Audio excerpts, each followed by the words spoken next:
안녕하세요. 아맞다 올리입니다. 맞춤형 화장품 표시사항을 공부하러 들어오신 여러분을 환영합니다. 우선 맞춤형 화장품 1차 포장에서 반드시 기재해야 하는 사항이에요. 꼭 기재해야 하는 1차 포장 필수 기재사항입니다. 다만 2021년 8월 17일 개정에 따르면 소비자가 화장품의 1차 포장을 제거하고 사용하는 고형 비누, 이런 총리령으로 정하는 화장품의 경우에는 기재하지 않아도 됩니다. 그럼 뭘 기재하나 볼까요? 화장품의 명칭, 영업자, 제조번호, 사용기한 또는 개봉 후 사용기한을 기재합니다. 화장품의 명칭은 특별한 게 없고요. 영업자 상호라고 하면 그 영업자의 세 가지 분류 아시죠? 화장품 제조업자, 화장품 책임 판매업자, 맞춤형 화장품 판매업자, 이 셋의 상호를 적어야 합니다. 그리고 제조번호는 식별번호를 적기도 하는데요. 식별번호란 원료의 제조번호와 혼합 소분의 기록을 추적할 수 있도록 맞춤형 화장품 판매업자가 부여한 번호이지요. 그리고 사용기한 또는 개봉 후 사용기간을 적으실 때는 개봉 후 사용기간의 경우에는 제조 연월일을 함께 기재해야 합니다. 이 네 가지 내용 반드시 1차 포장에 기재해야 돼요. 1차 포장이나 2차 포장에 기재해야 하는 사항은 좀 더 많은데요. 이 중에서 앞서 살펴본 네 가지는 1차 포장에 반드시 기재해야죠. 그것 외에 나머지 사항은 1차 포장에 기재해도 되고 2차 포장에 기재되어도 됩니다. 예를 들면 1차 포장에 앞에서 본 필수 기재사항 뭐였죠? 화장품의 명칭, 영업자의 상호 및 주소, 제조번호, 사용기한 또는 개봉 후 사용기간 있었잖아요. 이것들을 적고 중량이나 가격 같은 것들을 추가적으로 1차 포장에 적어도 된다는 거죠. 중요한 건 여기 리스트에 있는 내용이 1차, 2차 포장이든 꼭 기재되어 있어야 하고 그 중에서 네 가지는 꼭 1차 포장에 적고 나머지는 1차, 2차 자유롭게 기재해야 된다는 거예요. 그러면 기재사항을 좀 더 볼까요? 여기 해당 화장품 제조에 사용된 모든 성분, 인체에 무해한 소량 함유 성분 등 총리령으로 정하는 성분은 제외라고 되어 있고요. 내용물의 용량 또는 중량 적어야 합니다. 가격도 중요하죠. 기능성 화장품의 경우라면 기능성 화장품이라는 글자 또는 기능성 화장품을 나타내는 도안으로서 식품의약품안전처장이 정하는 도안이 또 들어가요. 그리고 우리 이런 거 많이 보잖아요. 사용할 때 주의사항. 이러한 것들이 1차 포장 또는 2차 포장에 기재되어야 하는 사항들입니다. 그 밖에 총리령으로 정하는 사항을 적기도 하는데요. 기능성 화장품의 경우라면 심사받거나 보고한 효능, 효과, 용법, 용량, 그리고 성분명을 제품명칭의 일부로 사용한 경우라면 그 성분명과 함량, 근데 여기 제외가 있죠. 방향용 제품의 경우에는 성분명을 제품의 명칭의 일부로 사용을 하더라도 적지 않습니다. 그 성분명과 함량을 적지 않아요. 방향용 제품의 경우에요. 그리고 인체세포 조직 배양액이 들어있는 경우에는 그 함량, 화장품에 천연 또는 유기농으로 표시 광고하려는 경우에는 원료의 함량, 제2조 제8호부터 제11호까지 해당하는 기능성 화장품의 경우에는 질병의 예방 및 치료를 위한 의약품이 아님이라는 문구가 들어갑니다.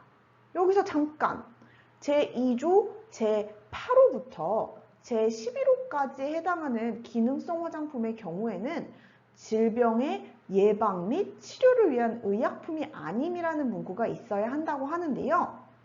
기능성 화장품이 뭔지는 너무 중요해서 다 아는데 도대체 이 8호에서 11호까지 해당하는 기능성 화장품은 뭐죠?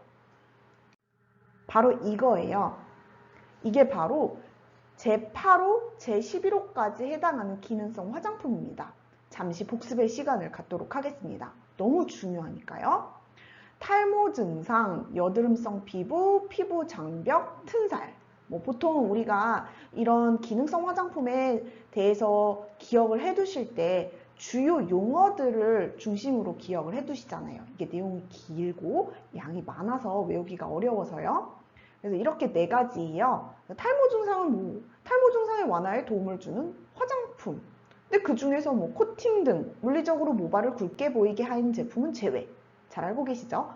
그리고 여드름성 피부를 완화하는 데 도움을 주는 화장품. 단, 인체 세정용 제품류로 한정. 피부 장벽은 피부의 바깥쪽, 가장 바깥쪽에 존재하는 각질층의 표피인데 그 피부 장벽의 기능을 회복하여 가려움 등의 개선에 도움을 주는 화장품. 그리고 마지막으로 튼살로 인한 붉은 선을 엷게 하는데 도움을 주는 화장품. 다 우리 이제 이 단원까지 넘어왔으면 이 기능성 화장품에 대해서는 다 기본적으로 알고 계시는 거예요. 이렇게 이에 해당하는 4가지 종류의 기능성 화장품 경우에는 질병의 예방 및 치료를 위한 의약품이 아님이라는 문구가 있어야 해요. 좀 이해가 가시죠? 이 화장품들을 조금만 더 좋게 설명을 하려고 해도 그 도를 지나치게 돼서 화장품이 아니라 의약품처럼 과장된 효과가 보일 수가 있잖아요. 그래서 조심하자 이런 거예요. 또 기재해야 될 사항이 있는데요. 보존제의 함량을 적어야 할 때가 있어요. 근데 항상 언제나 보존제의 함량이 몇 프로다, 뭐가 들어갔다 적을 필요는 없고요. 여기 2가지에 해당하는 경우에는 반드시 보존제의 함량을 적게 되어 있습니다. 만 3세 이하의 영유아용 제품류인 경우 만 4세 이상부터 만 13세 이하까지의 어린이가 사용할 수 있는 제품임을 특정하여 표시 광고하려는 경우 이 경우에는 사용 기준이 지정, 고시된 원료 중에 보존제의 함량을 기재합니다. 이것도 아주 중요해요. 꼭 외우세요. 지금까지는 전반적인, 일반적인 화장품에 대해서 1차 포장 필수 기재사항과 1차 또는 2차 포장 기재사항에 대해서 봤던 거예요. 그런데 다른 경우가 있습니다. 바로 소용량 비매품인 경우인데요. 이때는 기재사항이 좀 달라요. 구분을 잘 해주세요. 우선 여기 아래쪽에 있는 참고 내용을 보시면요. 이 참고 내용들 다 시크릿 노트에 나와 있죠. 소용량 및 견본품이 뭔지가 설명이 나와요. 내용량이 10ml 이하 또는 10g 이하의 화장품이거나 판매 목적이 아닌 소비자 시험을 위한 제품입니다. 이러한 제품을 우리가 소용량, 비매품 이렇게 부르는데요. 이런 제품은 1차 또는 2차 포장에서요. 어떤 걸 적으셔야 하냐면 화장품의 명칭, 화장품 책임 판매업자 및 맞춤형 화장품 판매업자의 상호, 그리고 가격, 제조번호 또는 식별번호, 사용기한 또는 개봉 후 사용기간이 기재되어야 해요. 근데 비매품이나 견본품은 우리가 파는 게 아니잖아요. 그러니까 가격을 적을 수가 없어요. 그래서 비매품인 경우에는 가격 대신에 견본품 혹은 비매품이라고 표시해 두면 됩니다. 샘플로 받으신 제품들 뒷면을 보면 그렇게 적혀 있는 걸 많이 보실 수 있어요. 그리고 개봉 후 사용기간은 항상 제조 연월일과 함께 적어야 한다는 거예요. 그러면 이제까지 보니까 뭐랑 조금 헷갈리세요? 맞춤형 화장품 1차 포장 필수 기재사항과 헷갈립니다.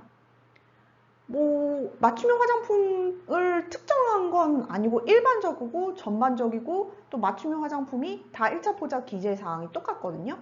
그 1차 포장 필수 기재사항이 뭐였죠? 화장품의 명칭, 영업자의 상호, 제조번호, 맞춤형 화장품 같은 경우는 제조번호 대신 식별번호를 쓰기도 하고요. 사용기한 또는 개봉 후 사용기간 있었어요. 그런데 소용량이나 비매품은 거기에 더해서 가격을 기재해야 합니다. 어때요? 비교해서 정리하니까 좀 더 낫죠? 그럼 화장품의 가격 기재 표시 주의사항도 같이 볼까요?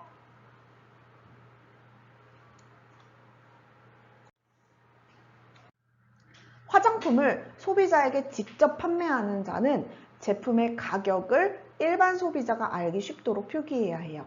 한글로 읽기 쉽도록 기재 표시해야 하죠. 한자나 한국어를 같이 적을 수도 있고 수출용인 경우에는 그 수출 대상국의 언어로도 표시할 수 있습니다. 화장품의 성분은 표준화된 일반명을 사용하고요. 이러저러한 사항들이 화장품 포장에 기재가 되어 있는데요. 그게 진짜라는 걸 뒷받침해야 해요. 그 뒷받침하는 자료들이 여기 나와 있습니다. 한번 증거를 대봐라, 증명을 해봐라 이런 자료 제출 요청이 있다면 그 자료 제출 요청일로부터 15일 이내에 제출을 해야 하고요. 자료 수준은 이렇습니다. 우리가 막 만들면 안 되죠. 그 자료 큰일 나요.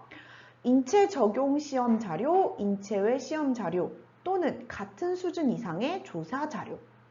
그리고 표본 설정, 질문사항, 질문 방법이 그 조사의 목적이나 통계상의 방법과 일치해야 해요. 실증에 사용되는 시험, 조사의 방법은 학술적으로 널리 알려져 있거나 관련 산업 분야에서 일반적으로 인정되는 방법 등으로 과학적이고 객관적인 방법이어야 하는 거죠. 이런 것들은 주관식보다는 객관식 대비로 알아두시는 게 좋겠죠? 실증의 원칙입니다. 증명을 해야 한다는 건데요. 원칙이 있어요. 제조업자, 책임 판매업자, 맞춤형 화장품 판매업자가 표시 광고한 내용에 대해 증명을 해야 합니다. 식약처장이 따로 자료를 요구할 수도 있어요. 또 그리고 표시 광고 실증이 필요한 경우 내용을 구체적으로 명시해서 관련 자료를 더 내라고 요청할 수도 있습니다. 그러면 어떤 걸 실증해야 되지? 내가 어떤 걸 증명해야 하고 또 그 증명해야 되는 뒷받침 자료의 내용은 어떠해야 하는지 그 실증 자료에 대해서도 보시죠. 여드름성 피부 사용에 적합하다고 써 있어요. 우리 포장지에. 그리고 광고하고 있어요. 항균, 인체 세정용 제품의 하남, 일시적 셀룰라이트 감소, 붓기, 다크서클 완화, 피부 혈행 개선, 피부 장벽 손상의 개선에 도움, 피부 피지 분비 조절, 미세먼지 차단, 미세먼지 흡착 방지 이런 기능들을 하고 있다고 우리가 광고하고 쓰고 있어요. 그런 경우라면 인체 적용 시험 자료로 입증해야 합니다. 그리고 모발의 손상 개선, 피부 노화 완화, 안티에이징, 피부 노화 징후 감소 이런 것들로 홍보를 한다면 인체 적용 시험 자료 또는 인체 외 시험 자료로 입증을 해야 하고요. 콜라겐의 증가 감소 또는 활성화, 효소 증가 감소 또는 활성화, 빠지는 모발을 감소한다는 내용이 기재되어 있다면 기능성 화장품에 해당되기 때문에 기능성 화장품에 해당 기능을 실증 자료로 입증해야 합니다. 그리고 이런 화장품 많죠? 기미 주근깨 완화에 도움을 준다.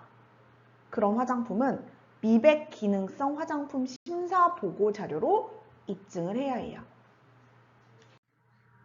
맞춤형 화장품도 화장품이기에 일반 화장품과 표시 기재 사항이 거의 같습니다. 1차 포장 필수 기재 사항이라든지 1, 2차 포장에 반드시 기재돼야 하는 사항들은 중요하니까 꼭 외우세요. 다음 시간에는 표시 기재 광고 사항에 대한 어겼을 때 그 행정처분을 보기로 해요. 그럼 오늘도 즐거운 하루 보내세요.